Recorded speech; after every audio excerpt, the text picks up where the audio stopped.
반갑습니다. 불러주셔서 고맙습니다. 또 청년들이 이렇게 많이 와주어서 얼마나 행복한지 모릅니다. 좀 청년처럼 보이려고 넥타이도 안 묶고, 여러분 안 보이시겠지만 내가 티셔츠하고 신발 깔을 맞춘 걸 이따 보여줘야 되는데 예. 1970년 1월 1일 송구 영신 예배를 교회에서 드리고, 그러니까 12시 송구 영신 예배 드리고 새벽 그때 마장동에 시외버스 터미널이 있었어요. 그 마장동에 가서 그 버스 조금 볼륨 낮춰줄래요? 울리는 거 내가 싫어서. 그 친구들하고 설악산을 갔어요. 그 백담사를 들어갔어요. 백담사 산장에서 하룻밤을 자고 그 다음날 그 내설악을 통해서 장수대로 넘어가는 코스였어요. 근데 우리 친구 하나가 딱 한 번 그 코스를 가보고는 지가 그 가이드 한다고, 그래서 믿을 놈이 하는데 그 놈을 믿고 산행을 나섰어요. 산 무서운 줄 모르고 청바지 입고 운동화 신고 배낭에 라면 몇 개 넣고 그러고 했다가 산에서 길을 잃었어요. 이게 이정표들이 있는데 하나가 뽑아져 없어졌어요. 그래서 길을 잃었어요. 하나님의 은혜로, 정말 하나님의 은혜로 아슬아슬하게 길 찾아서 내려왔을 때 해가 떨어졌어요. 넉넉 잡고 30분만 늦었으면 여러분 저 못 봤어요. 그랬어도요, 저 없었어도 한국계 아무렇지도 않아요. 예, 하여간 뭐 한국계는 괜찮았겠지만 저는 못 봤을 거예요.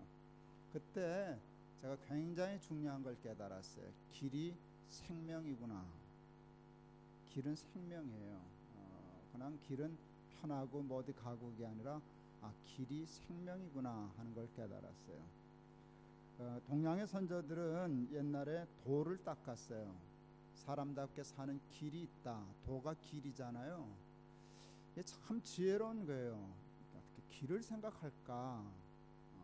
그러니까 도를 찾고 도를 닦고 그랬어요.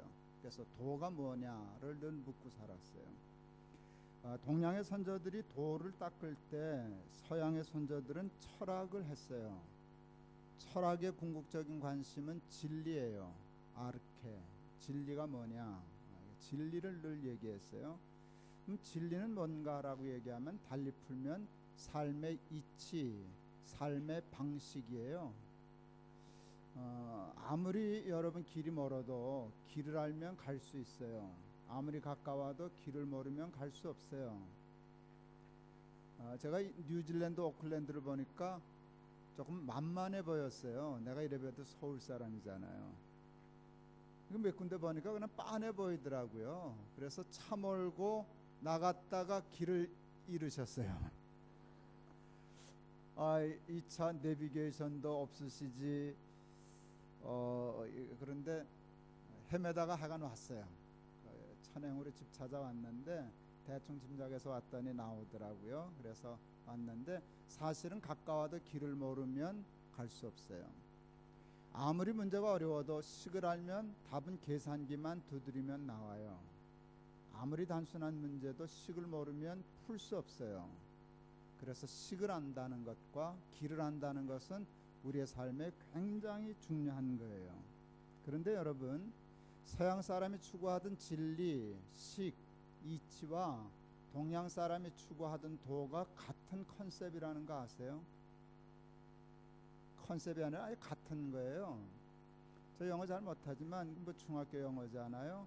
여러분 길을 영어로 뭐라 그래요? 웨이라 그러겠죠. 또 뭐 있나? 뭐 있지. 로드 뭐 그런 게 있죠. 웨이라 그러잖아요. 웨이. 여러분 방식, 식, 방법, 방식을 영어로 뭐라 그래요? 웨이. 그게 그거예요. 그러니까 진리가 길이고 길이 진리구나. 그리고 그게 생명이구나. 이렇게 저 마음에 이해가 됐어요. 그러니까 길과 진리와 생명이다. 그런데 예수님이 내가 바로 그 길이야. 너희들이 찾는 그 길이야. 너희들이 그렇게 찾고자 하는 진리야, 삶의 방식이야. 그래서 내가 너희들의 생명이야. 이렇게 말씀하셨어요. 그런데 여러분 생각해보면 돌을 닦는 사람과 예수를 믿는 사람이 다른 게 있어요.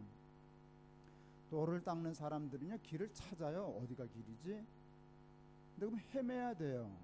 근데 여러분, 길은 찾는 거예요? 묻는 거예요? 어디 갈 때 여러분 길을 찾아 헤매세요? 묻고 가세요? 길은 묻는 거예요. 그러면 쉽잖아요. 아는 사람에게 야, 길 좀 가르쳐줘. 어떻게 가냐? 몇 번지냐? 요즘은 또 내비게이션 그 좋잖아요. 제가 내비게이션 여자 말을 잘 듣거든요. 내가 어느 날 그렇게 했어. 내가 이 여자 말도 믿는데 내가 하나님을 못 믿으랴. 이제 그런 생각한 적이 있었어요. 정말로. 예. 그런데 길은 묻는 거예요. 그리고 가르쳐주면 이해하는 거예요? 믿는 거예요? 여러분, 길을 가르쳐주면은요, 믿고 가요? 알고 가요? 믿고 가요? 알고 가요? 믿고 가요. 근데 한번 믿고 갔더니 그 길이 맞아요. 그러면 그 다음에 갈 때는 믿고 가요? 알고 가요? 예, 알고 가요. 어떤 친구들이 이렇게 얘기해요. 이해가 안 돼서 못 믿겠어. 그건 논리적인 모순에 빠지는 거예요. 알아서 믿는 법은 없어요. 믿어서 아는 것이지.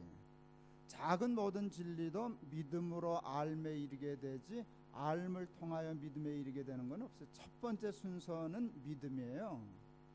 믿었는데 길이 틀렸다. 그러면 이해가 돼요. 저 사람 틀렸어. 저 사람은 길 아니야. 그게 이해가 되는 거예요. 맞았다. 저 사람 맞네. 내비게이션이 자꾸 맞으면 이 여자 괜찮네. 그렇게 이해가 되는 것처럼, 그러면 그 다음에는 그냥 시키는 대로 잘 따라가고 그렇게 되잖아요. 근데 동양 사람들은요, 철학하는 서양 사람들은 진리를 찾았어요. 그러니까 헤매는 거예요. 근데 진리를 처음부터 물으면 되잖아요. 근데 길과 진리를 누구에게 물어야 할까요? 세상의 길과 세상의 이치를 만드신 분에게 묻는 게 최고잖아요. 예수님, 야 나야 나. 그걸 뭐 이렇게 찾냐? 나한테 물어보지. 내가 너희들이 찾는 길이야. 내가 너희들이 추구하는 진리야. 내 안에 생명이 있어. 저는 젊었을 때 근거가 없어요. 53살에 죽을 거라고 하는 감동을 받았어요. 감동은 아니지. 설명할 수 없는 난 53살에 죽을 거야. 죽을 거야까지는 자신이 없고 죽을지도 몰라. 죽을 것 같아. 그렇게 있었어요. 53살이 되었어요. 그래서 정말로 올해 내가 죽을지도 모른다라고 생각했어요. 그래서 우리 아이들 셋을 다 불렀어요. 유언하려고. 뭔가 유언을 하나 남기고 죽어야 되겠다 싶었는데 그때 무슨 유언을 할까라고 생각했어요. 근데 그때 성경 구절 하나로 딱 유언을 남기고 죽으면 좋겠다. 목사답게, 예수 믿는 아버지답게 성경 구절 하나로 이게 내가 너한테 남기는 유언이야. 그러고 싶었어요. 그때 생각난 말씀이 오늘 본문이에요. 요한복음 14장 6절, 내가 곧 길이요 진리요 생명이다. 제가 그 얘기를 했어요, 아이들에게. 그랬더니 첫째, 셋째는 그냥 가만히 있었어요. 우리 둘째가 나한테 물었어요. 어떻게 알아요? 그랬어요. 예수님이 길이라는 걸 어떻게 알아요? 그게 시비조로 물은 게 아니에요. 정말 진지하게 물었어요. 아버지 말에 딴지 거는 것도 아니고 시비 거는 것도 아닌데 예수님이 길이라는 걸 어떻게 알 수 있어요? 근데 황당했어요. 설명이 불가능한 거예요. 예수님은 보이는 분이 아니잖아요. 사실은 설명으로 되는 게 아니거든요. 잠시 멈칫했어요. 근데 나도 모르게 나에게서 답이 튀어나왔어요. 그 답이 튀어나온 거예요. 내가 이렇게 대답했어요. 아빠가 가봤어. 정말 그렇게 대답했어. 아빠가 가봤어. 근데 그 말이 튀어나오는데, 내 입에서 나오는데 그 말이 나를 감동시키더라고요. 내가 가본 건 맞거든요. 그랬는데 그때 더 감동스러운 건 그때 중학교 나 됐을까? 53살이면 걔가 몇 살인가? 예, 그래도 20살은 넘었네. 예, 그 아이가 심각해지더니 그 눈빛이 바뀌더니 그랬어요. 맞아, 아빠가 가봤어. 그 이후로 우리 둘째, 뭐 첫째, 둘째, 셋째 다 마찬가지지만 예수님이 길이고 진리라고 하는 일에서 회의하지 않고 저와 같이 그 길을 가요. 내가 가봤다. 이건 참 무서운 일이에요. 근데 정말이에요. 내가 가봤어요. 오늘 청년들이 모인다 그랬어요. 저 설교할 거 되게 많아요. 자답께서도 설교하죠. 평생 한 게 설교인데, 근데 청년들 설교할 때 뜬금없는 건 아니지만 오늘 이 말씀을 하고 싶었어요. 예수님이 길이야. 그 얘기를 내가 내 아이에게 유언하듯이 했던 것처럼 여러분들에게도 그 얘기를 해주고 싶었어요. 여러분들이 한번 어떻게 알아요? 물어볼래? 내가 가봤어. 정말이에요. 제가 가본 길 이야기를 여러분들에게 해드리고 싶어요. 그거를 그냥 교회에서는 흔히 간증이라고 그래요. 사실은 오늘 설교는 제 간증이에요. 혹시 우리 뉴질랜드 청년들 중에도 제 페이스북에 들어오는 친구들 있나요? 혹시 있나? 몇 명은 있네. 그래도 몇 명 있죠. 제가 매일 페이스북에다 글을 쓰거든요. 매일 써요. 조금 자랑해도 돼? 팔로워가 9만 명 넘었거든. 아마 올해 연말 가기 전에 10만 명 넘을걸. 너무너무 재밌어요. 페이스북이 너무너무 재밌어요. 그래서 거기다 매일 그냥 설교 쓰고 글 쓰고 큐티한 거 쓰고 뭐 생각하는 거 쓰는데, 그걸 통해서 이렇게 공감하고 같이 느끼고, 어떤 사람은 또 삐딱하게 또 공격도 하고 그러는데 그 다 전체가 재밌어요. 며칠 전에 제가 이 간증을 올리고 좋아서 그 얘기를 오늘 우리 뉴질랜드 청년들 모였을 때 해줘야지 해서 오늘 왔어요. 내가 가본 길 설명하고 싶어요. 꽤 오래 전에 우리 후배 목사님 한 분이 독일에서 박사 학위를 받으셨어요. 지금도 박사 어렵지만 그때 박사 흔치 않을 때였어요. 독일 박사 만만치 않을 때였어요. 이 친구가 힘든 박사 학위를 하고, 당연하지만 사람이니까 조금 기고만장하셨어요. 내가 힘든 박사를 했으니까 이제 학교에서도 교수로 오라 그럴 거야. 큰 교회에서도 나를 담임 목사로 청빙할 거야 했는데 1년 동안 학교도 교회도 부르는 데가 한 곳도 없었어요. 그게 상식적으로 있을 수 없는 일이 그에게 일어났어요. 그게 뭐 외가댁인가 어디에다 짐을 풀지도 못하고 이제 이사 가야 될지 모르니까 풀지 못하고 1년을 지났어요. 당황해지기 시작했어요. 당황한 마음으로 나를 찾아왔어요. 이 얘기 저 얘기 하다가 우리 후배 목사가 나한테 이렇게 얘기했어요. 형님, 요즘 제 심정이요 마치 끈 떨어진 연과 같습니다. 아주 말을 잘해. 박사가 돼서 어떻게 자기를 기가 막히게 표현했어요. 끈 떨어진 연과 같습니다. 그때 뭐 나름대로 마음에 감동이 있었어요. 그러니까 직언을 했어요. 후배니까 야단치는 말을 했어요. 이 친구야, 네가 끊어졌다는 끈은 끈 아니야. 그건 끊어진 게 아니라 본래부터 붙어 있었던 적이 없어. 끈은 이 친구에 하나밖에 없어. 보이질 않아서 그렇지만 끈은 하나밖에 없어. 그 끈부터 잡아야 살아. 누구 얘기한 거예요? 제가 하나님 얘기한 거예요. 하나님은 보이지 않아요. 사람은 보여요. 백도 보여요. 뭐 돈도 보여요. 다 구체적인 끈처럼 보여요. 그래서 사람들은 백도 쓰고 끈도 찾고 줄도 찾아요. 그런데 그게 다 허상이에요. 세상의 끈, 백, 줄은 하나님 한 분밖에 없어요. 그거 작지만 그 믿음 지키려고 노력했어요. 실패 많이 했어요. 그렇지만 발버둥 치는 노력 가운데 감당할 수 없는 축복을 받았어요.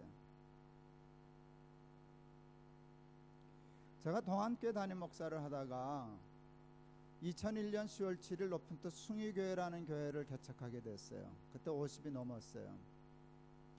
제가 갑자기 교회를 사임하고 교회를 개척한다 그랬을 때 제가 숭의여자 대학을 빌려서 거기 이사장님이 도와줘서 강당을 빌려줘서 거기서 교회를 개척하게 되었어요.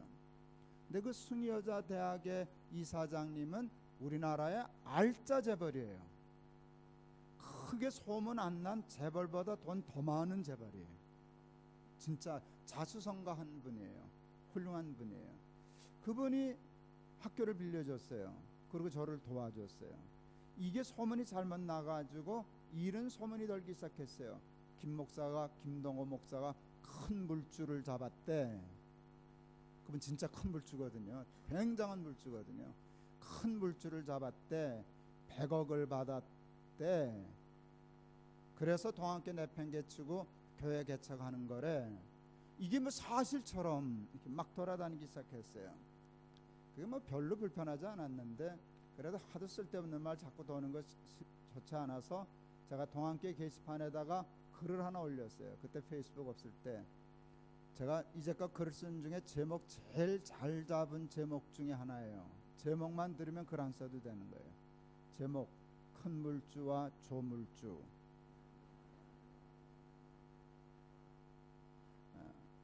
내가 큰 물주를 잡아서 교회를 개척한다는 소문이 났습니다. 100억을 받았다는 얘기도 있습니다. 100억을 받은 건 사실이 아니지만 큰 물주를 잡은 건 사실입니다. 근데 제가 이렇게 썼어요. 아주 간단하게 썼어요. 그런데 제가 잡은 물주는 큰 물주가 아니라 조물주입니다. 정말로 돈 많은 분, 힘 있는 분이 도와준다 그럴 때 고맙습니다. 잘 도움을 받겠습니다. 그렇게 얘기하지만 저는 제 힘이 하나님께 있었지 내가 조물주 믿고 살지 큰 물주 믿고 살랴 그 마음은 있었어요. 여러분 그런데 그 별과도 아닌 같은 그 마음의 진심이 맺는 믿음의 열매는 엄청나요. 여러분 끈 쫓아다니지 말아요. 사람 쫓아다니지 말아요. 별거 없어요. 큰아들이 대학을 갔어요. 한동대학교를 갔어요. 제가 본 거였어요. 우리 큰아들 공부 잘 하셨었어요. 공부 잘했어요. 걔 정말 잘했어요. 그러니까 수능 고득점자예요. 걔는 연합고사도 고득점이고 뭐 하여간 고득점이에요. 그러니까 학교에서 고등학교에서 얘는 최소한 스카이 대학 중에 하나는 간다 하는 군에 들었었어요. 아마 갔겠지. 그런데 제가 한동대학교를 갔다 와보고 너무너무 감동받았어요. 그리고 내 마음에 우리 아이들도 이런 학교 다니면 좋겠다 생각했어요. 그래서 우리 아이가 학교를 선택하려고 그럴 때 조심스럽게 한동대 가면 어떨까? 이게 애들 입장에서 기겁할 노릇이거든요. 지금 공부 잘하는데 잘하면 서울대, 포항공대 뭐 이런 데 막 갈 수 있는데 한동대 뜬금없이 아버지 알지도 못하는 대학을 가라 그러세요. 그럴 수 있는데 우리 아이가 괜찮겠는데요. 쉽게 동의하고 한동대를 갔어요. 담임 선생님이 원서를 안 써줘서 아주 혼났어요. 안 써주려고 그러거든요. 이거 서울대 갈 수 있는 놈인데 이거 지방 3류대 그분에게는 한동대가 지방 3류대거든요. 알지도 못하는 대학 가려고 그러냐. 안 써주려는 걸 싸움 하면서 한동대학교를 갔어요. 한동대학교에서 1학기 동안 생활하는데 우리 아이가 너무너무 학교를 좋아하는 거예요. 새벽 기도를 나갔어요. 학교를 다니면 대학생이 새벽 기도 안 빠지려고 반주를 했어요. 우리 아이가 또 교수님을 너무 잘 만나가지고 고등학교 때도 못 만났던 인생의 스승을 대학교 가서 만나는 거예요. 그래서 학교 생활을 너무너무 즐기고 좋아하고 은혜 받고 그래서 역시 내 판단이 옳았다라고 생각했는데 1학기 방학이 끝나고 개학할 때쯤 됐는데 우리 큰아들이 나한테 와서 쭈뼛쭈뼛 말을 꺼내려고 그랬어요. 뭐 할 말 있냐? 예, 아빠 재수하면 안 될까요? 그랬어요. 이게 예기치 못했던 말이었어요. 학교 생활이 불만스럽다든가 그랬으면 이 자식이 그만두고 재수하려고 그러지 않을까 예측할 수 있었는데 학교 생활을 너무 즐기고 은혜 받고 좋아하고 자랑스러워했거든요. 근데 왜 학교 마음에 안 드냐? 그랬더니 학교 마음에 들어요. 너무 좋아요. 그런데 왜 그만두고 자퇴하고 재수하려고 그러냐? 그랬더니 이놈도 이제 대학생이니까 세상 물정을 알게 되었어요. 한국은 선배가 후배를 이끌어주는 사회라는 걸 알게 되었어요. 학연, 지연, 인연 있는데 선배 없어요. 얘가 3회째 들어갔거든. 자기가 선배예요. 학교 꽤 좋은 학교지만 실력도 괜찮은 학교였지만 그 당시에 알려진 거는 그냥 지방 삼류대학이에요. 친구들이 너 어느 학교 갔냐? 그렇게 하면 한동대. 그러면 애들이 몰라요. 어디? 포항. 그러면 그냥 설명 없이 지방 삼류대학이에요. 자존심도 조금 상하고 불안하기도 하고 그러니까 재수해서 어느 대학 가겠다 그랬어요. 괜찮냐고. 그 아이 생각에는 아버지가 찬성하지 않을 거라는 걸 알고 조심스럽게 얘기했는데 제가 이렇게 대답했어요. 네 문제는 네가 기도하고 결정해라. 네가 학교를 가고 안 가고 하는 건 네 문제인데 이제 네가 대학생이 내 말 듣고 갈 때는 지난 것 같다. 내 인생의 문제니까 내가 기도하고 결정해라. 그러니까 나한테 되물었어요. 정말 기도하고 재수한다 그렇게 하면 시켜주시겠어요? 기도하고 결정하면 시켜주마 그랬어요. 사흘 기도하겠다고 배낭을 메고 우리 가정은 기도파가 아니에요. 저는 아직도 방언 못해요. 저는 아직도 주여 삼창을 못해요. 아멘도 잘 못해. 조금 이래요. 할렐루야 소리는 글로나 쓰지 입으로는 못해요. 우리 애들도 다 그래요. 우리는 기도파가 아니에요. 기도파가 아니에요. 기도 그냥 집에서 하면 되지. 목사가 이런 얘기하면 곤란한데 새벽 기도는 그건 누가 만들었을까? 철야기도 졸릴 때 잠도 안 자나 저 사람들은. 이럴 만큼 우리는 엉터리예요. 목사님들. 우리도 기도파 아니고 이 자식이 심각한 때니까 그런 땐 기도원에 가야지. 배낭 딱 챙겨 메고 아버지 사흘 기도하고 결판 내고 오겠습니다 하고 갔어요. 이틀 만에 응답 받고 내려오셨어요. 응답은 정확히 성경으로 받았어요. 성경 읽다가 기도원에서 성경 읽다가 이사야 31장 1절 기가 막혀. 나도 성경 꽤 읽었는데 그 말씀이 거기 있는 줄 몰랐어요. 사실 하도 정신이 없었어. 도움을 구하러 애굽으로 내려가는 자는 화 있을진저.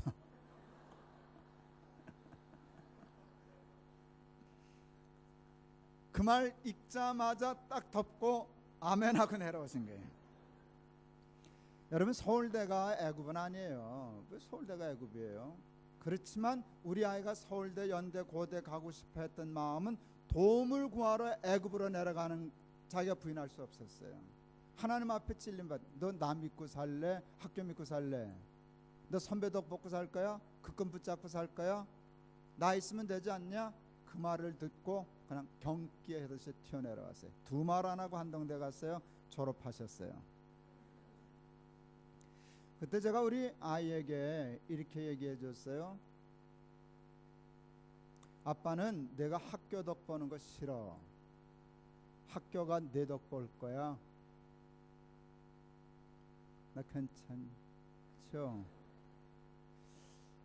예, 우리 아이가 한동대 무사히 잘 졸업했어요. 아주 기분 좋게 감사한 마음으로 공부 열심히 해서 졸업했어요.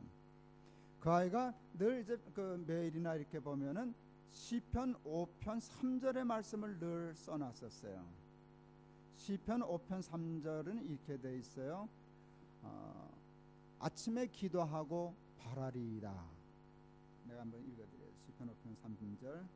여호와여 아침에 주께서 나의 소리를 들으시리니 아침에 내가 주께 기도하고 바라리이다.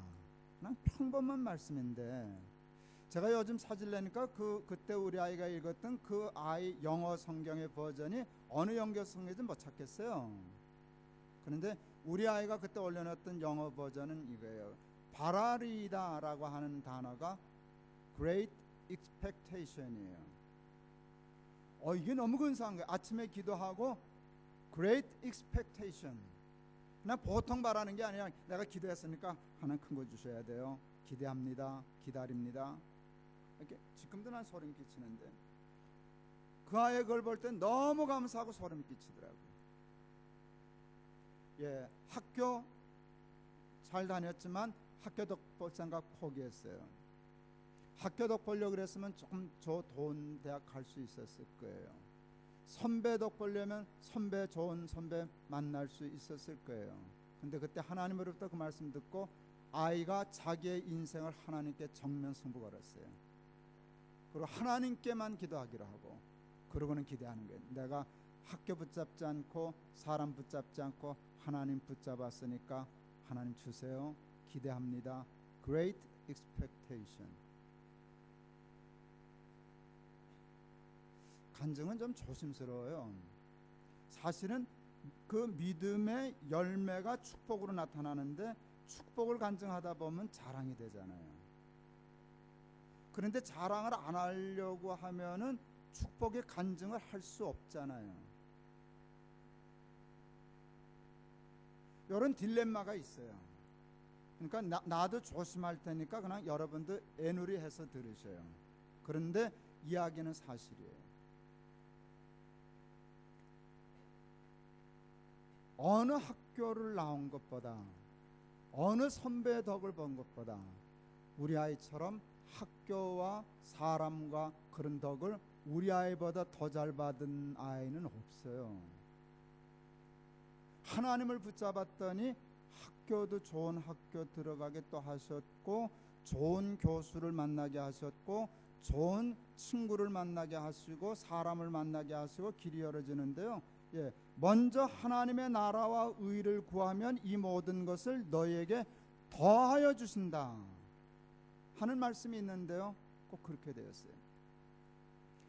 큰아이가 어려서 초등학교 때 재벌의 책을 읽어요. 재벌 회장, 재벌 총수 회장, 그냥 얘기하죠. 대우그룹의 김우중 회장님의 그때 그런 책이 있었어요. 세상을 넓고 할 일은 많다, 그런 책이 있었어요. 이걸 초등학교 아이가 보고는 감동받아가지고 자기는 회장 된다는 게 재벌.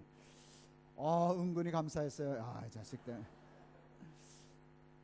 그리고 내가 볼 때 가능성이 있거든. 우리 아들은 워낙 똑똑하셔가지고 이거 저 자식은 확률이 좀 있어.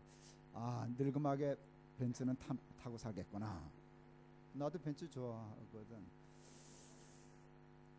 그랬는데 한동대를 들어갔어요. 경영을 공부하려고 갔어요. 근데 한동대가 좋은 거는 학과를 정하고 들어가지 않고 들어가서 학과를 정해요. 3학년 때 최종으로 결정하는데 이놈이 좀 다니다가 아버지 경영보다 경제가 더 재밌어요. 경제적으로 마음을 돌리기 시작했어요. 근데 이 아이가 전공을 경제하는 순간 내가 벤츠는 날라갔구나. 경영을 해야 이렇게 회장도 되고 사장도 되고 그러지, 경제는 학자 되고 이런 거잖아요. 월급쟁이나 되겠네 이제.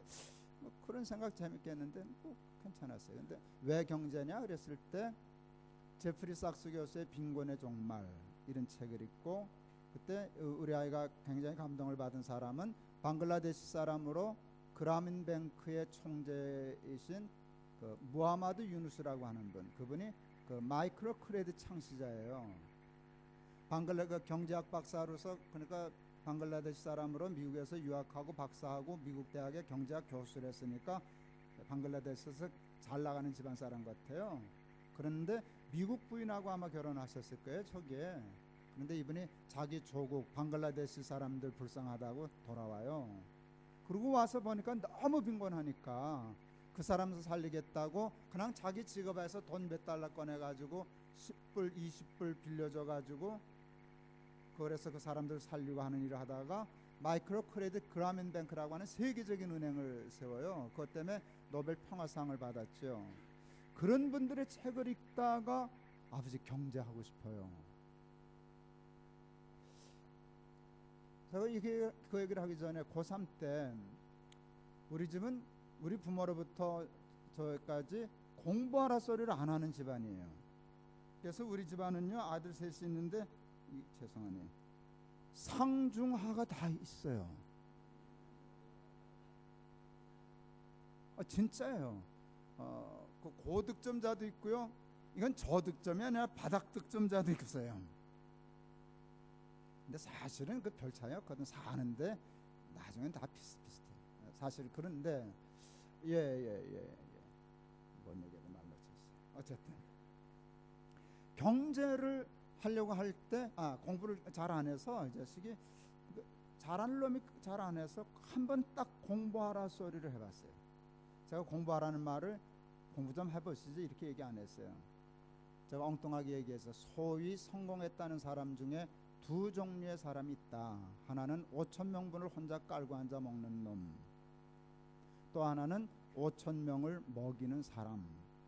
세상 사람들은 5,000명분을 깔고 앉아 혼자 먹는 놈을 잘 산다 하지만 성경은 하나님은 한 번도 그를 부자라고는 불렀어도 잘 사는 사람이라고는 부른 적 없어. 그건 잘 사는 게 아니거든. 잘 사는 것은 5,000명을 먹이는 거야. 너 공부 그만큼만 해도 너 먹고 사는 건 문제 없다. 근데 공부 잘하고 능력을 쌓으면 5,000명을 먹일 수 있는 기회가 오지 않겠냐? 소위 사람들이 공부해서 남 주냐 그러는 거 틀린 말이야. 공부는 남 주려고 하는 거야. 공부해서 남 줘라. 5,000명을 먹이는 사람이 되라. 이게 우리 아이의 인생을 바꿨어요. 그 다음날 이 자식이 자기 책상 앞에다 모조지 전지에 써붙였어요. 공부해서 남 주자. 5,000명을 먹이는 사람이 되자. 그리고 하나 더 지가 깨달은 걸 써붙였어요. 최상의 것을 하나님께 드리자. 그날부터 공부하기 시작하셨어요. 무섭게 공부하기 시작했어요. 조금 과장하면 서로 다 죽지 싶을 만큼 공부했어요. 그 아이가 그때 공부하는 걸 이렇게 보니까 난 그렇게 공부를 안 해본 적이 없어서 흉내도 못 내는데 걔는 하루에 몇 시간 공부했는가를 따지지 않았어요. 책상에만 앉아있는 시간을 하지 않고 집중하는 시간을 초 단위로 분 단위로 계산했어요. 그러니까 하루에 몇 분 집중했냐, 몇 초 집중했냐, 그러고 공부하기 시작했어요. 유학을 이제 한동대를 졸업하고 유학 준비를 했어요. 유학에 대한 좀 조언을 얻으려고 서울대학교 그때 윤영관 교수님, 외교통상부 장관도 하셨고 그런 분인데 코스타 갔더니 참 좋은 크리스찬이시더라고요. 강사로 오셔서. 그분이 생각나서 학생들에게 인정받고 존경받는 실력 있는 교수셔서 그래서 자문을 구하러 갔더니 그분으로부터 우리 아이 얘기를 듣더니 너한테 딱 맞는 교수와 대학교가 있다. 콜롬비아 대학교의 제프리 삭스 교수. 그 빈곤의 정말 우리 아이 책도 읽었고 그 얘기인데 그 얘기를 들었는데 제 언감생심이 한동대 나와가지고 콜롬비아 대학에서 박사를 한다. 이게 꿈 같았어요.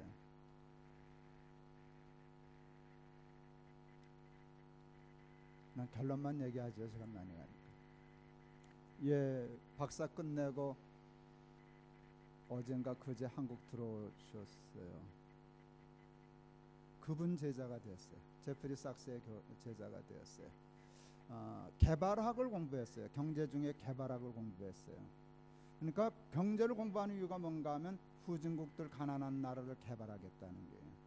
그 아이는 박사 공부하는 동안에 NGO를 만들었어요. 말라위에서 에이즈 퇴치하는 사업을 선배하고 둘이 만들었어요. 여러분 임산부가 에이즈 걸리면 태아가 수직 감염이 되지 않겠어요? 근데 주사를 한 대를 맞는다든지 약을 간단하게 처방하면 손쉽게 차단된대요. 근데 그걸 잘 모르고 그게 안 되니까 돈 몇 푼만 약 몇 푼 저것만 하면 다 차단할 걸 못하니까 에이즈가 확산되잖아요. 그 프로젝트를 만들어 가지고 코이카에서 20억 지원을 받았어요. 미국의 교수들이 깜짝 한국이 언제 저렇게 부자가 돼가지고 교수도 아니고 학생이 제안한 사업에 3년 동안 20억을 지원해 주냐. 어쨌든 그걸 잘해서요 굉장히 성공적인 NGO를 키웠어요. 그러니까 여러분 벌써 그 아이는 아프리카 가서 몇천 명 살렸어요. 너무너무 재밌어요. 너무너무 재밌어요. 그 제프리 삭스 교수라고 하는 사람이 유명한 신화가 있어요. 이분은 경제인데 개발경제학자고요. 또 유명한 게 있는데 사회주의에서 자본주의로 바뀔 때 그 전환기 경제라고 그러더라고요.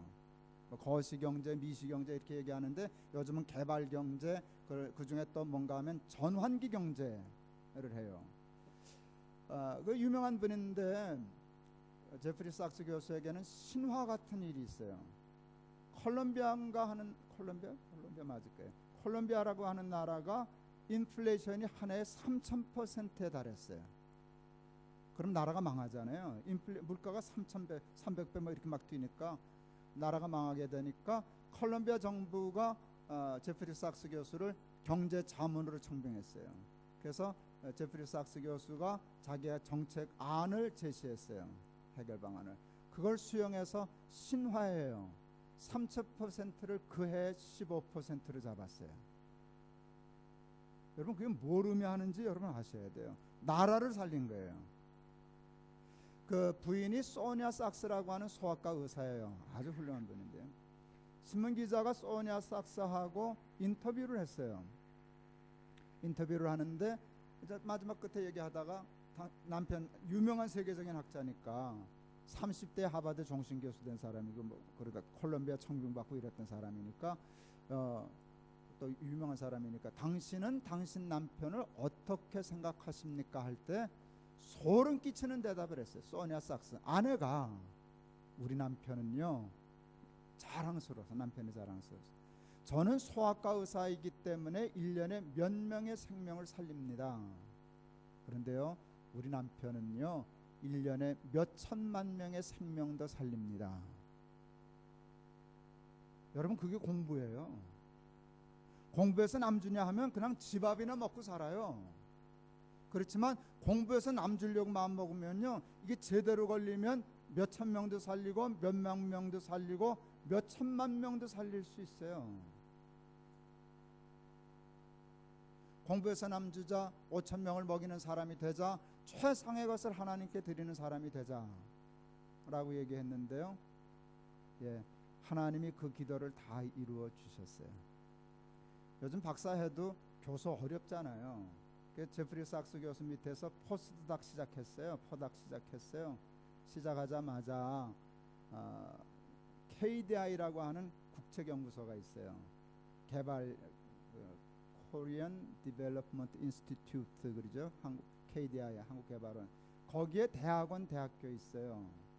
그러니까 사실은 거기가 우리 아이 전공하고 딱 맞는 대학이에요. 거기는 나라의 개발 투자하고 ODA 자금 저하고 그 연구하는 총 핵심 연구소의 인스티튜트예요.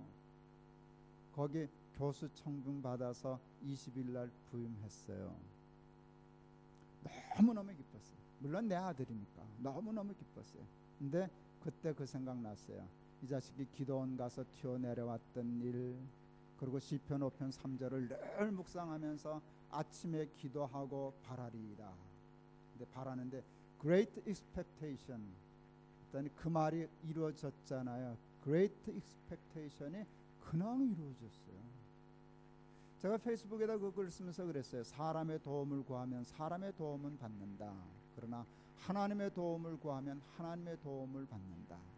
사람의 도움도 힘이 되지만 하나님의 도움은 퍼펙트하고 그레이트하다.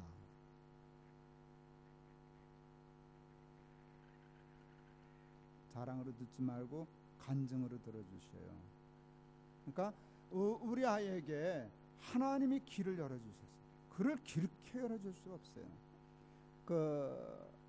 콜롬비아 대학 석사 과정은 어떻게 갔어요? 석사는 웬만하면 갈 수 있으니까 열심히 하면 공부 굉장히 열심히 했으니까 뭐 토플이나 토익이나 꽤 열심히 해서 거의 완전하게 했으니까 혹 할 수 있었을 거예요.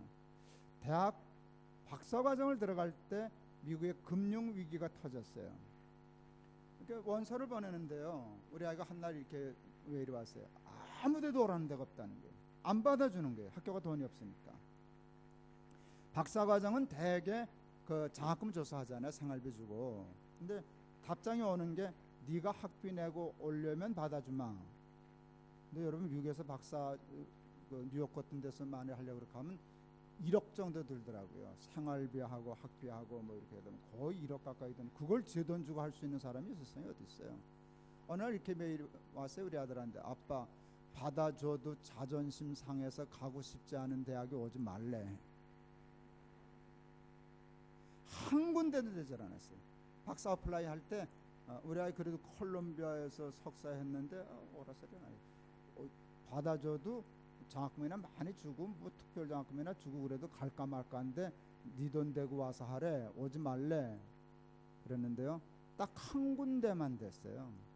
그러니까 한 군데가 언감생심 제프리 sak스 박사가 하는 지구연구소 박사에 초청받았어요. 그때 제가 거기서 온 메일 받았어요. 그 학비나 장학금 주는 조건을 쭉 얘기했는데 마지막 나도 내 눈으로 읽었어요. 콜롬비아 대학교에서 이거보다 더 큰 장학금은 없다 그러고 왔어요. 우리 아들도 알아요. 우리 아들 공부 열심히 했어요. 꽤 성실했어요. 그래도 거기서 갈 수 있는 선이 있는 거예요. 근데 우리 아이는 언제나 그 선을 넘어요. 언제나 그 선을 넘어요. 그걸 통해서 하나님이 길 맞아. 하나님이 길이 되니까요. 사람이 열어놓은 길하고는 품질이 달라요. 많이 달라요.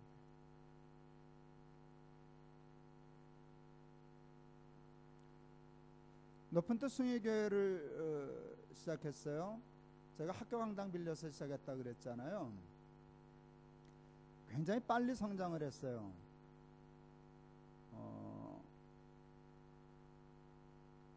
석 달 만에 1000명 모였어요. 2년 되니까 3000명 모였어요. 여러분 출석교인 3000명 정도 되면 괜찮잖아요.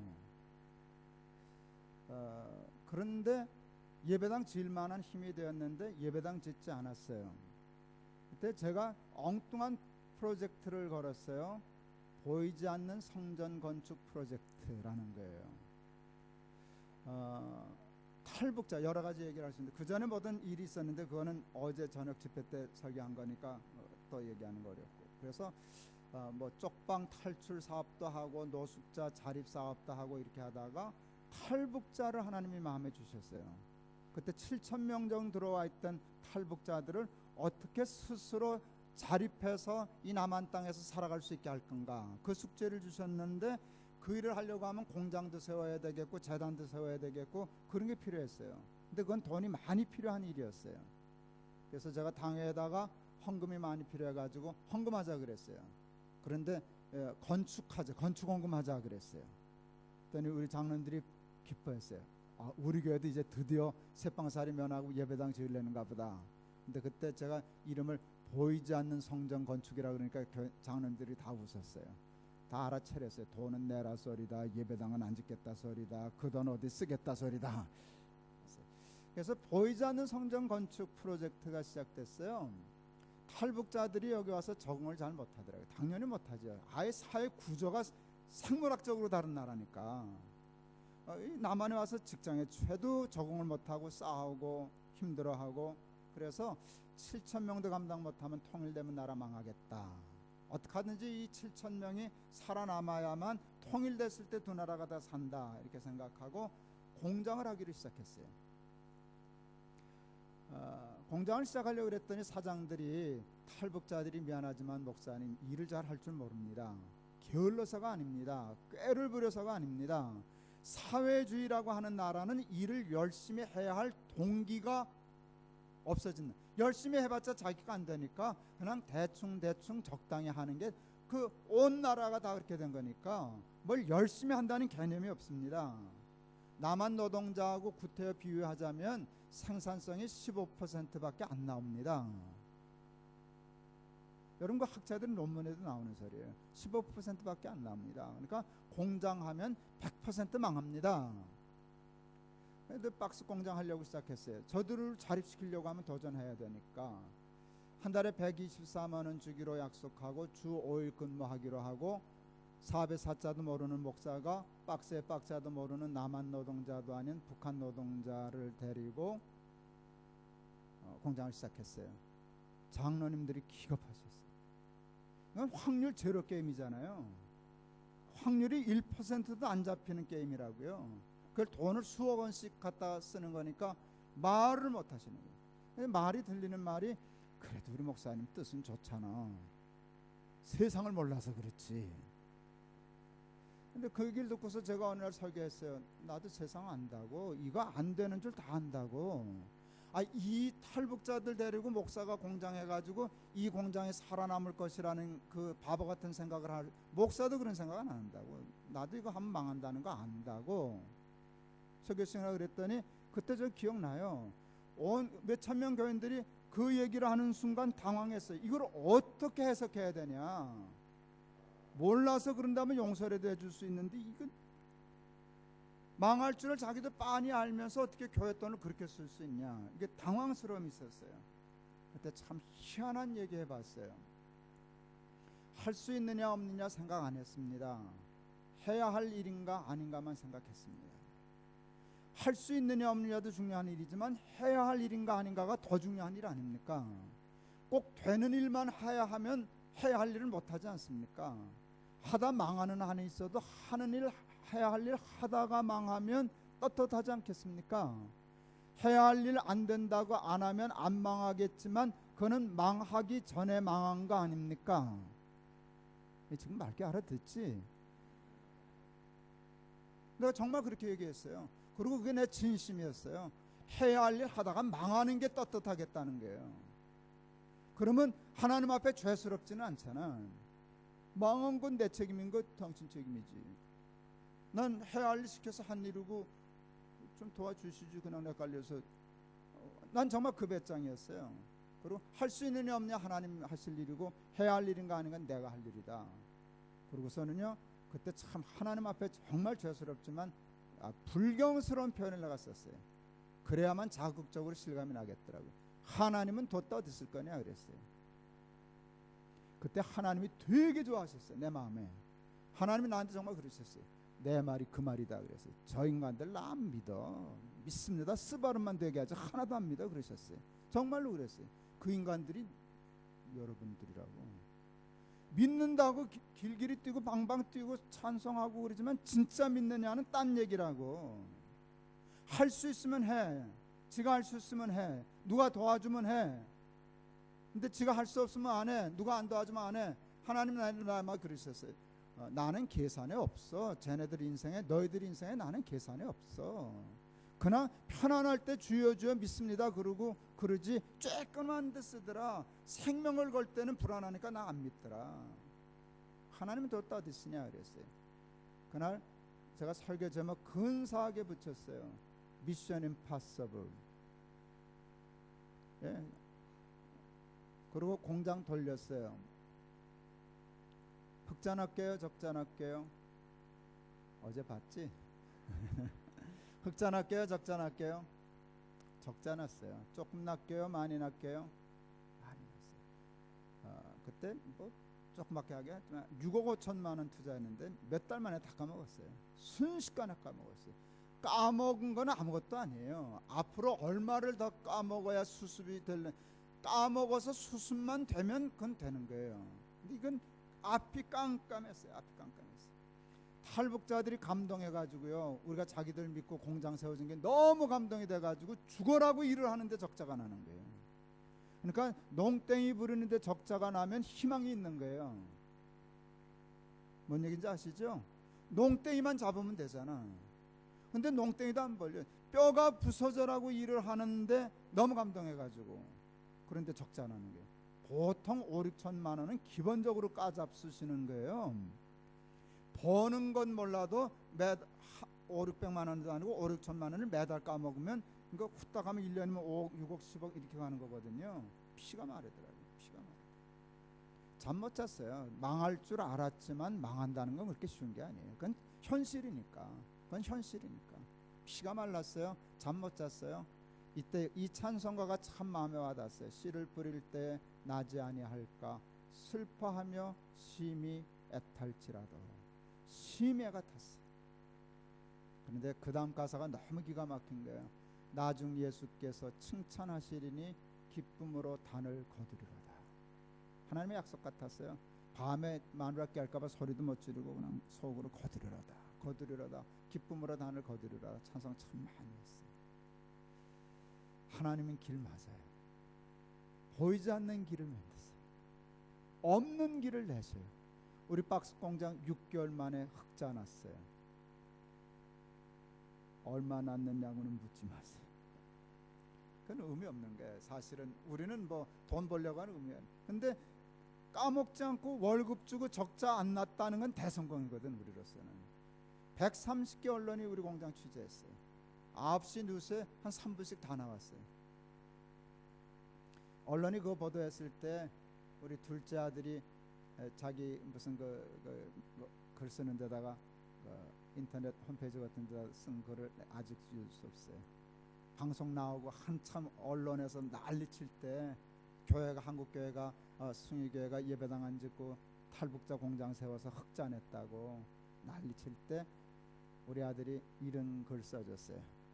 예수를 사랑하여 그가 사랑하는 사람들을 가슴에 품고 늘 그에게 무언가를 해주고 싶어하는 사람이 우리 아빠라는 게 자랑스럽다.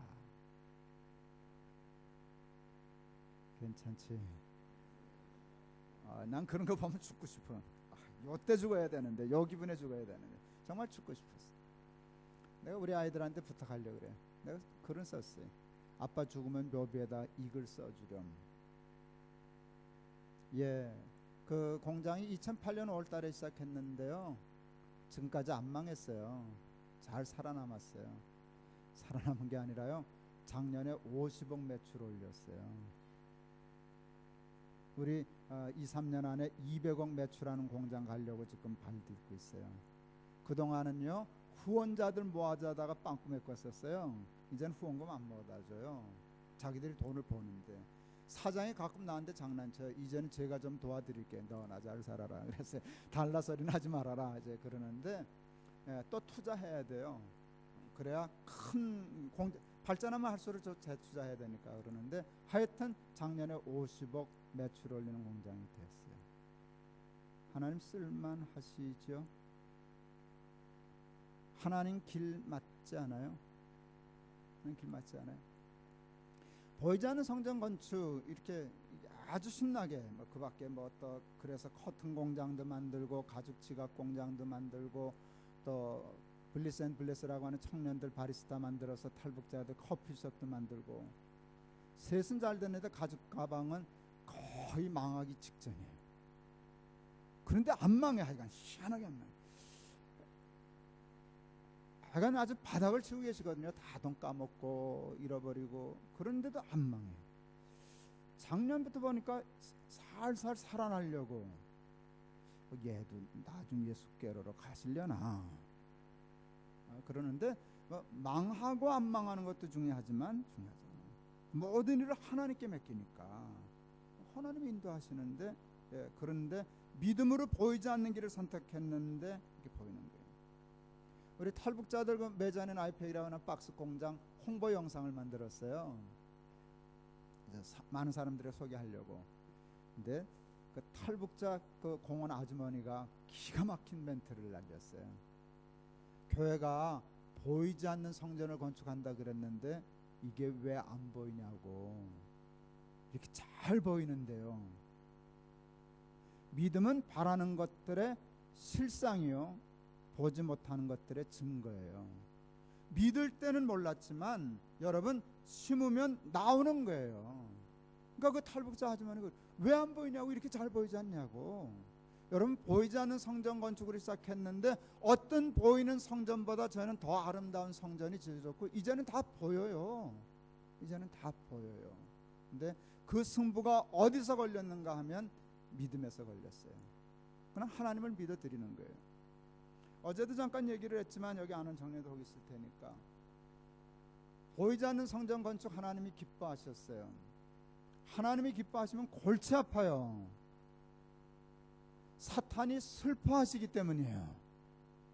사탄이 내버려 두겠어. 하나님 기뻐하는 일을 하는 거를 어떻게 하든지 끊으려고 그러죠.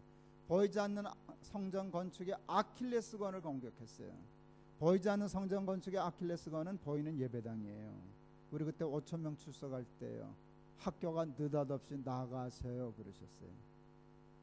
여러분 출석교회 5,000명은 작지 않아요. 이게 골치 아파요. 5, 60명이면 어디든지 찾기 쉬워요. 운신의 폭이 넓어요. 빨리 움직일 수 있어요. 하루에 1,000막이라도 치면 돼요. 5,000명은 갈 데가 없어요. 이건 대량 난감이 아니에요. 전체 난감이지. 길이 없는 거예요. 그럼 길은 딱 하나밖에 없어요. 우리 그때 200억 들고 있었잖아요. 보이지 않는 성전을 위해서 200억 쓰겠다는 일을 보이는 대로 체인지하면 돼요. 그리고 이거는 나중에 안 한다 소리는 안 하고 우리 요 교회 수습하고 다시 해줄게. 근데 그때 누가복음 9장 62절 주셨어요. 그랬더니 성경 좀 안 봐야 돼. 성경 보면 골치 아파져. 누가복음 9장 62절을 읽었는데 기가 막혔어요. 쟁기를 잡고 뒤를 돌아다 보는 자는 하나님 나라에 합당치 않다. 속으로 답답하다. 하나님이 이렇게 맡기셨나? 우리가 다른 일이 아니고 지금 교회가 갈 데가 없어서 교회가 살아야 탈북자도 살지 않냐 이치가. 그런데 안 된다는 거예요. 안 된다는 거예요. 그래서 당회 열었어요. 그러니까 그랬을 경우에 좁은 길과 넓은 길이 있을 때 언제나 좁은 길, 하나님의 길 선택하는 거예요. 그게 뭔가 하면 이해는 안 되지만 하나님의 말씀이 오를 터이니까, 믿음이니까 오를 터이니까 하나님의 말씀에 순종하자. 그래서 우리 당의 결정사항은요, 200억 중에 단돈 10원도 보이는 예배당을 위해서는 쓰지 않는다. 이게 당의 결정사항이에요. 그랬더니 사탄이 내 마음에 그랬어요. 너 길바닥에서 예배 드릴래? 그랬어요. 근데 배짱이 생겨. 길바닥에서 예배 드리지 뭐. 길바닥에서 예배 드리지 뭐. 그랬더니 돈이 없어서 길바닥에서 예배 드리면 서글프겠다. 우리 돈 많아. 근데 우리 돈 다 남주고 정작 우리는 돈 없어서 길바닥에서 예배 드려? 그건 누구나 할 수 있는 건 아니야. 근사하겠네. 재밌겠네. 그러고 와서 설교하기 시작했어. 길바닥에서 예배 드리자고. 그러니까 교인들은, 어른들은 좀 황당해 하셨어요. 솔직히 하도 내가 엉뚱한 짓을 하니까 황당해 하셨어요. 청년들 난리 났어요. 우리 청년들 사부 예배 청년인데 한 2,000명씩 왔거든. 이것들 소리 지르고 박수 치고 어떤 인간 울고, 예, 우리 길바닥에서 예배 드리자고. 그리고 얘기했어요. 우리 길바닥에서 예배 드리면 교회 이름 바꾼다고. 높은 뜻 광야교회. 진짜로 그러려고 그랬거든. 기가 막히잖아 광야. 근데 사실은 광야의 은혜가 있는 거거든. 내가 그날 생각했어. 그러면 우리겐 대박이다. 여러분 5,000명들 불러 모아가지고요 길바닥에서 예배 드리면 얼마나 신나겠어요. 예. 그랬어요. 그랬는데 하나님이 길 열어주셨어요. 잊을 수 없어요. 평생 잊을 수 없는 날, 2008년 9월 7일 주일 설교 준비하는데, 본문은 저기예요. 예루살렘 교회가 오순절날 성령 충만함을 받은 거. 그랬더니 교회가 막 부흥하기 시작했어요. 아시죠? 하나님이 기뻐하셨어요. 사탄이 슬프셨어요. 그래서 이 불을 끌려고, 예루살렘에 붙은 불을 끌려고 핍박을 가했어요. 핍박의 원인이 교회 부흥에 있었다고요. 성령 충만함에 있었다고요. 핍박을 가했어요. 그랬더니 핍박을 피하여 초대교회가 흩어졌어요. 사방으로. 이게 사탄의 전략이에요. 흩으면 불이 꺼지는 줄 알았지. 사실 불 끄는 게 흩는 거잖아요. 흩으면 꺼지는 줄 알았는데, 내가 농담처럼 그래요. 장난처럼. 사탄이 성령을 받아본 적이 없어가지고 성령 받는 것에 대해서 이해가 없었어. 성령 안 받은 사람은 뭉치면 살고 흩어지면 죽어.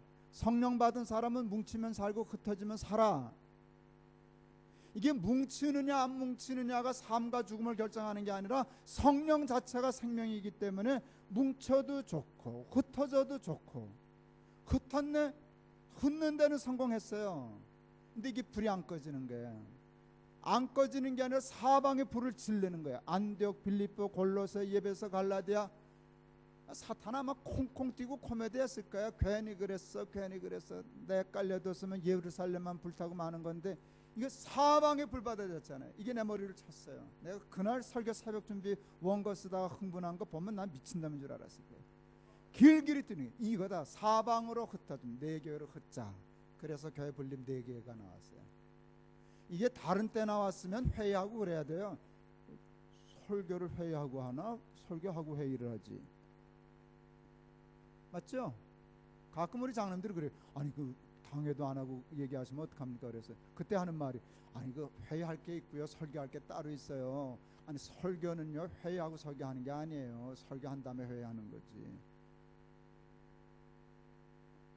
예, 하여간 어쨌든 그래서 교회를 넷으로 나눴어요. 2009년 1월 달에 교회 넷으로 딱 나눴어요. 제가 하나님께 기도했어요.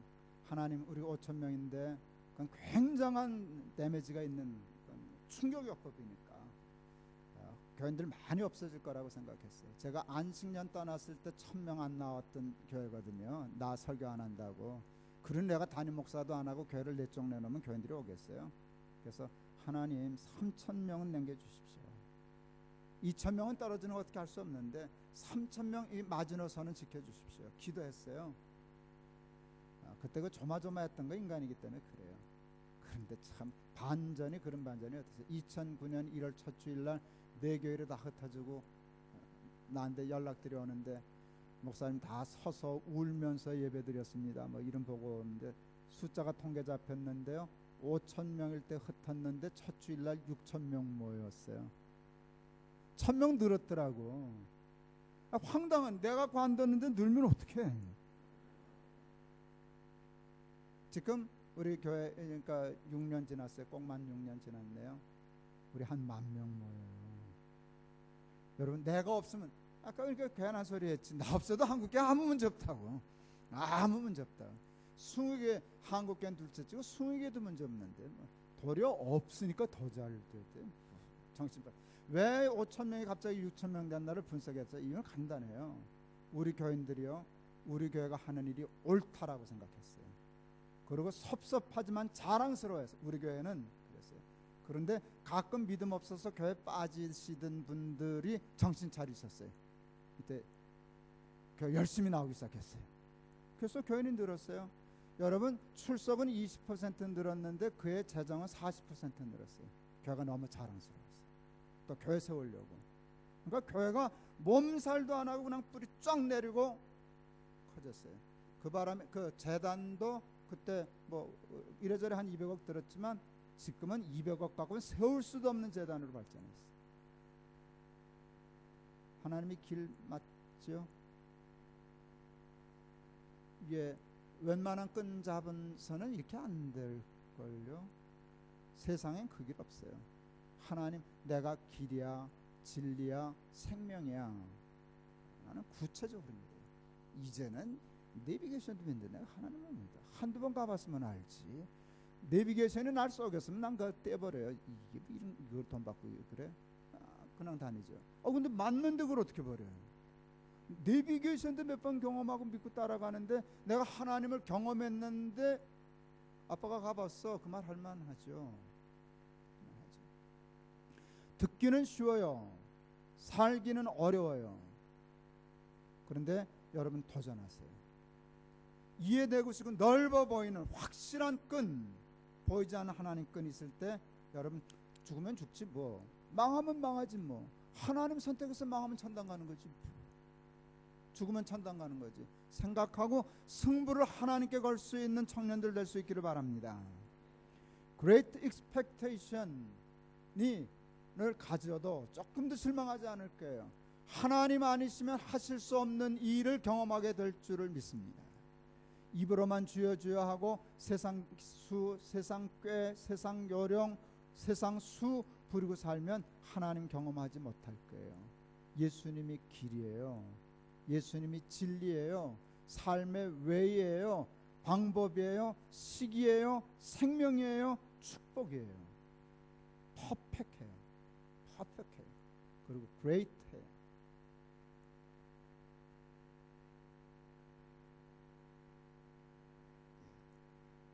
말씀 마치려고 합니다. 역대하 20장 20절.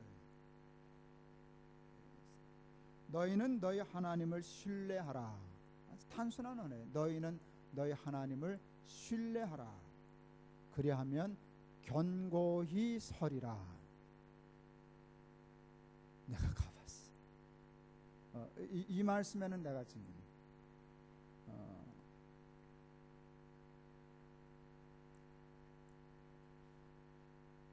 제 취미가 뭔지 아세요? 물어볼래요? 내 취미가 뭐게요? 나이 먹는 거예요. 장난처럼 들리지만 장난이 아니라 정말이에요. 저는 그래서 제 나이를 만으로 얘기하지 않아요. 누가 나한테 나이 물으면 나는 65살이에요. 근데 미국식 뉴질랜드식으로 얘기하면 나는 다음 달까지 63살이어야 해. 난 63살 싫어. 어떻게 해서 먹은 65살인데 그걸 또 아기다리 고기다리가 아니야? 아 기다리고 기다리던 아기다리 고기다리던 데이트 그랬대. 그래서 그때 가봐봤습니다. 네. 얼마나 기다리던 65살인데 그걸 2살이나 까먹어. 한 살. 난 만으로 얘기 안 해요. 많은 사람들이 젊어 보입니다. 그럴 때 난 그거 싫어. 내가 지금 난 빨리 70 되고 싶고 80 되고 싶고 정말로 그래요. 근데 어느 날 생각하니까 내가 생각해도 내가 희한하다. 나는 젊은이들은 좋아하는데 내가 젊어지는 걸 싫어하거든. 진짜로 싫어하거든. 왜 그럴까 생각했는데 굉장히 건방진 이유를 찾아냈어요. 여러분 좋게만 들어줘요. 좋게만 들어줘. 제가 뭘 깨달았는가 하면은 제가 제 인생에 후회가 없다는 걸 깨달았어요. 인생에 후회가 없으면 젊어지는 거 싫어. 젊어지고 싶어 한다는 것을 말을 바꾸면 뭔가 하면 인생에 후회가 많다는 거예요. 다시 한번 살아보고 싶어. 사람은 누구나 꿈꾸고 살아요. 욕심이 있어요. 나도 있어요. 욕심대로 꿈꾼 대로 인생을 사는 사람 없어요. 드물어요. 근데 제가 어느 날 생각해 보니까 나는 내 꿈대로 산 사람이 아니에요. 내 꿈과 욕심을 넘어서 왔어요. 나는 저만큼 살고 싶었을 거예요. 그랬으면 아멘 할렐루야 하고 만족하고 행복했을 거예요. 저만큼 살았습니다. 근데 저만큼 살 수 있는 능력이 내게는 없었어요. 근데 오늘 난 여기 와 있어요. 내가 여기 와 있다고. 내가 나를 이해할 수가 없어요. 어쩌다 이렇게 됐지? 꼭 하나님이 실수하신 것 같아요. 나를 놓치신 것 같아요. 한눈 파시다가 하나님 한눈 파시는 사이에 내가 싹 빠져가지고 여기까지 온 것 같아요. 하나님이 이 자식 너 어디 거기 갔니? 너 그 자리 네 자리 아는 건 그건 나도 알지. 그건 양심적으로 알거든요. 나는 내가 누리는 삶이 내 삶의 실력이 아니라는 건 내가 양심적으로 안다고. 알았으면 물으자. 돌아와. 안 물릅니다. 인생 물으자 그럴까봐 아주 초조해 죽겠어요. 그래서 만약에 때를 위해서 답을 준비했어요. 인생 물으자 그렇게 하면 난 이렇게 대답할 거예요. 일수불태입니다. 난 내 인생 물러주고 싶지 않아. 그 설경구가 주연했던 박하사탕이라는 영화 있었어요. 얘네들 아나? 뭐 그런 영화가 있었어요. 꽤 그래도 괜찮았던 영화예요. 그 주인공이 뭐 광주 민주화 운동에 진학군으로 투입되고 뭐 이런 식으로 돼서 인생이 꼬였어. 한참 꼬였어. 나중에 자기 삶을 감당 못하고 달려오는 기차에 치받쳐서 자살하는 게 마지막 장면이에요. 근데 그 첫 장면이 그거고 마지막 장면이 그로 나오는데 달려오는 기차를 향해서 설경구가 손을 쫙 뻗어 철렁해서 나 돌아갈래 그러고 죽어요. 그게 유명한 대사라고 박하사탕에 나 돌아갈래. 그때 나도 소리 지를 뻔했어. 진짜로. 난 내 마음에서 이런 마음이 나는 안 돌아갈 거야. 그래서 난 내 인생 모르고 싶지 않아요. 후회 없어. 정말 죽어도 원 없어.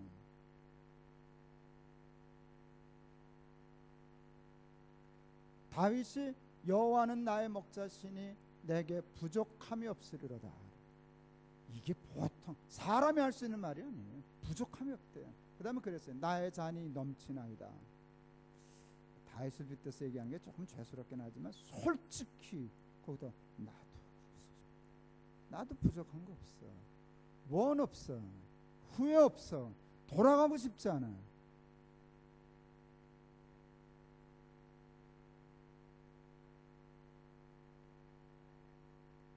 큰아들이 저한테 둘째 아들한테는 아까 그 극찬을 받았어요. 큰아들이 나한테 죽어도 좋을 만한 극찬을 한번 해줬어. 내 회감날 아버지는 40대가 전성기인 줄 알았습니다. 나 40대 잘 나갔거든. 그랬더니 뜬금없이 40대 나름대로 이루는 성공 딱 내팽개치고 50에 내가 개척했거든. 근데 숭유교회 잘 나갔거든. 더 잘 나가. 더 커졌지. 커지기도 하고. 예. 그래서 우리 아버지는 40대가 전성기가 아니고 50대가 전성기구나. 그랬는데 보이지 않는 성전 그 시작하면서 60대 만났을 때 우리 아들님이 회갑에 오지는 미국에서 오지는 못하고 메일을 보냈는데 아버지는 지금이 전성기십니다. 그 다음 말이 끝이 좋아. 70이 기대됩니다. 내가 답변해서 두 자로 나도. 나는 내 삶이 기대돼. 기대돼. 그러니까 젊어지고 싶잖아요. 젊어지면 또다시 이걸 기다려야 되는데 바빠지고 70이면 어디가 있을까? 하나님 80에는 나를 어떻게 쓰실까? 예.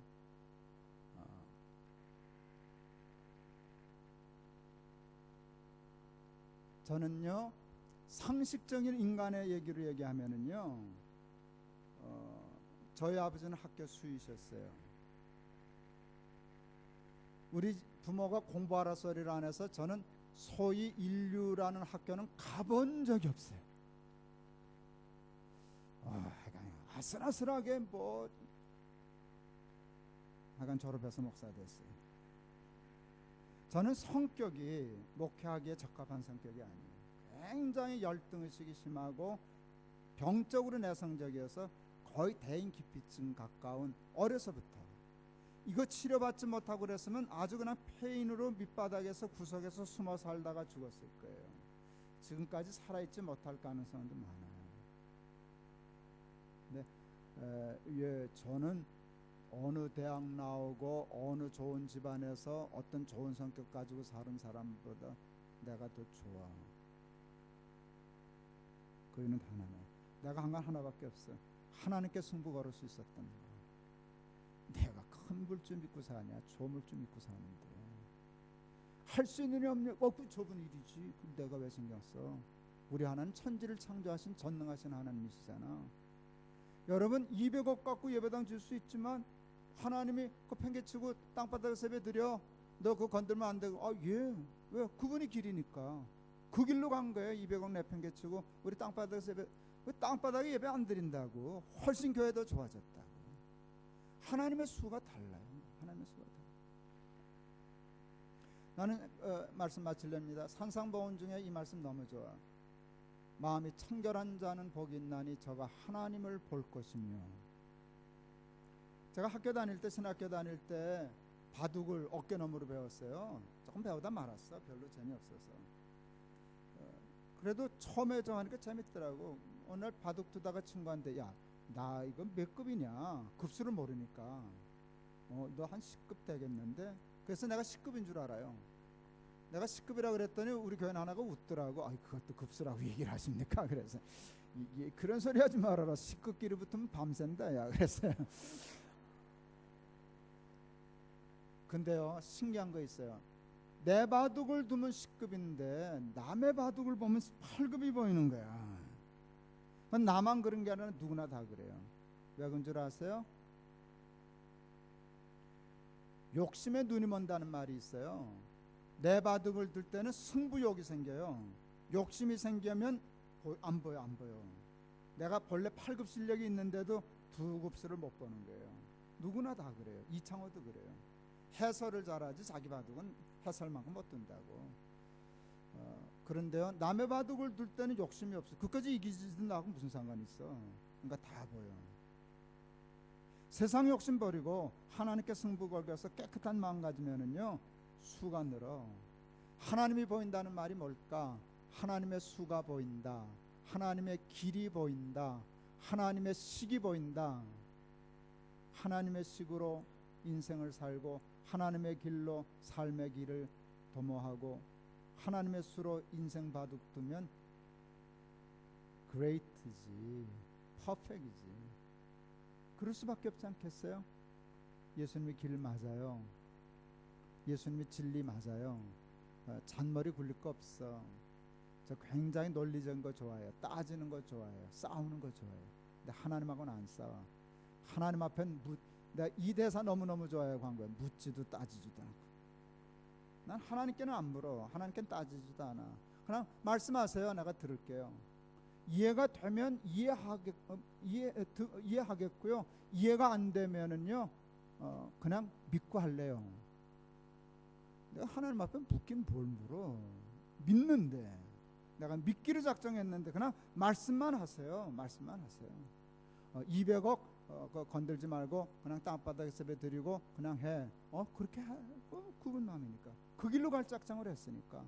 근데 살아놓고 보니까 다 죽고 망할 것 같은 길 한 번도 망하지 않고 한 번도 실패하지 않고 내가 꿈꿀 수 없는 그 삶을 살게 해주셨잖아요. 제가 제 자랑한 거예요? 하나님 자랑한 거예요? 둘 다 다지 뭐. 하지만 정말 내 진심은 하나님 자랑하고 싶었어요. 나 같은 것도 이렇게 되는데 나도 이만큼 사는데 믿으면 누구에게나 하나님 길 대신 하나님의 축복 주실 줄을 믿습니다. 하나님께 인생 걸어요. 하나님께 인생 걸어요. 생명 걸어요. 그냥 죽지 뭘. 구차하게 살려 그러면 죽는 거예요. 하나님께 인생 걸고 죽으면 죽으리다 하고 하나님의 식과 법대로 사는 사람들 되기를 바랍니다. 자꾸 생각이 나서 우리 교회 청년 얘기 하나 하고 마치렵니다.